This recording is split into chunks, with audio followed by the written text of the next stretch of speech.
Combined ఆంధ్రప్రదేశ్లో నేను revenue మినిస్టర్గా ఉన్నప్పుడు నేను ఆలోచించేవాడిని. అప్పుడు అక్కడ ఒక ఏడీబీ రెడ్డి అని ఒక అతను ఉండేవాడు. సెటిల్మెంట్ ఆఫీస్ నెల్లూరులో ఒక ఆఫీస్ ఉండేది. ఆయన పని ఎవడికి భూమి కావాలో రాయిచ్చేవాడు. ఇది పని అన్నమాట.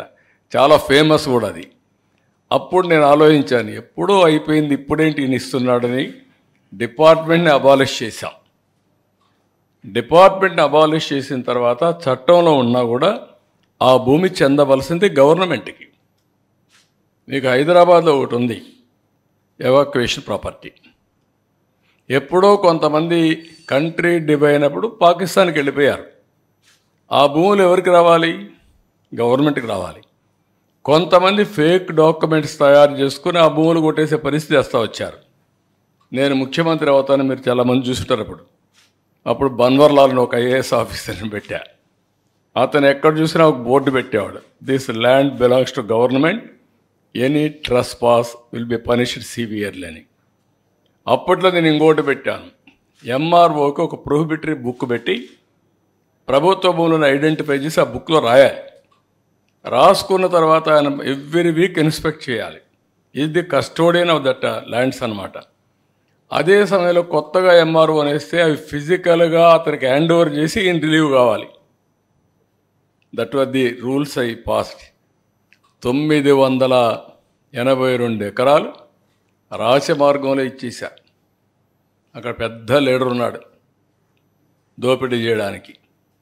ఇది పుంగనూరు కాన్స్టిట్యున్సీ. అంటే ఎక్కడికి పోయారో నాకు అర్థం కావడం లేదు.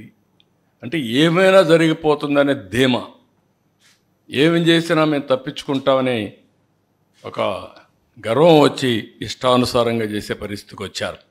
ఇవన్నీ కూడా ఫేక్ డాక్యుమెంట్స్ వీళ్ళు క్రియేట్ చేసుకున్నటువంటివి. 982 ఎకరాలు మొన్నే పట్టా చేసుకునే పరిస్థితికి వచ్చారు. ఇంకొక పక్కన దీంట్లో మనం చూసినప్పుడు ప్రైవేటు వ్యక్తులను కూడా ల్యాండ్ టైటిలింగ్ ఆఫీసర్గా పెట్టుకోవచ్చు. అంటే ఆయన సాక్షిలో పనిచేసిన పెడతాడు. మన సాక్షిలో పనిచేసిన గవర్నమెంట్లో పెట్టాడు. అదే మరి వాళ్ళు గుమస్తాలందరినీ తీసుకుని పెట్టుకునేవాడు. అంటే ఎంత అహంభావం.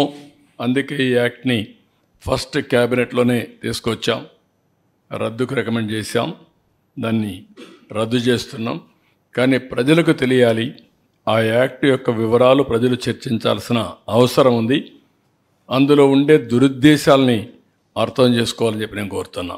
నెక్స్ట్, మొత్తం యాజ్ ఆన్ టుడే ఇవన్నీ కూడా పైలట్ ప్రాజెక్ట్ అనుకోండి, ప్రూఫ్ ఆఫ్ కాన్సెప్ట్ అనుకోండి, కొన్ని వివరాలే మాత్రం వచ్చాయి.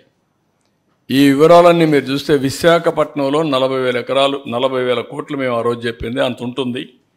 సరే, ఆ ల్యాండ్ కొట్టేయడంలో సిద్ధహస్తుల వీళ్ళు ఎన్ని ఉన్నాయో అన్ని వైలేషన్ జరిగాయి. ఇది నేను ఒకటే ప్రజలందరికీ విజ్ఞప్తి చేస్తున్నా, ఇంకా మీ భూములు ఒకసారి చెక్ చేసుకోండి.